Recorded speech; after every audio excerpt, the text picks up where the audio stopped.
Hello, Dimsdale. I'm Jet You Betcha with today's editorial, which technically makes it a Jetatorial. Marcelino Olgan received a 7-year prison sentence for abusing several of the Turpin children who were placed in his care after their 2018 rescue from their abusive parents. His wife, Rosa, and daughter, Lenny's, were sentenced to 4 years of probation. The 3 foster parents pleaded guilty to child endangerment and false imprisonment, with Marcelino also facing charges of lewd acts on a child. None of the victims were present during the sentencing. The Turpin children had filed a 2022 lawsuit alleging further abuse under the Olguins' care. A press conference will address the case's status. In other developments, Cuba experienced a second nationwide blackout on Saturday morning shortly after officials reported partial power restoration. The aging electrical grid has repeatedly collapsed, leaving millions without electricity for several days. The outages also threaten access to running water and the preservation of refrigerated food.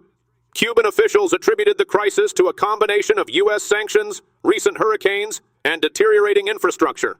In response, economic activities have been reduced to prioritize power for the population. Health services continue operating on generators, while schools and businesses remain closed to conserve energy. In other updates, a group of Oklahoma parents, teachers, and ministers filed a lawsuit to stop State Superintendent Ryan Walters from mandating the inclusion of the Bible in public school lesson plans for grades 5 to 12. The plaintiffs argue the mandate violates the state constitution by using public funds to support religion and favoring a Protestant version of the Bible. They also claim Walters and the State Board of Education lack the authority to dictate instructional materials.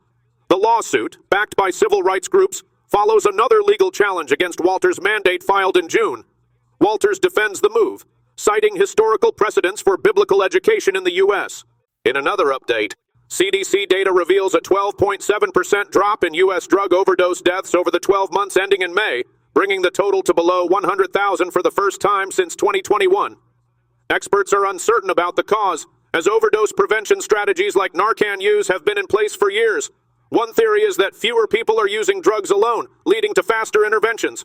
Cleveland saw a 40% drop in overdose deaths in early 2024, and Seattle reported a 22% decline. New York City experienced a 1% decrease, the first since 2018.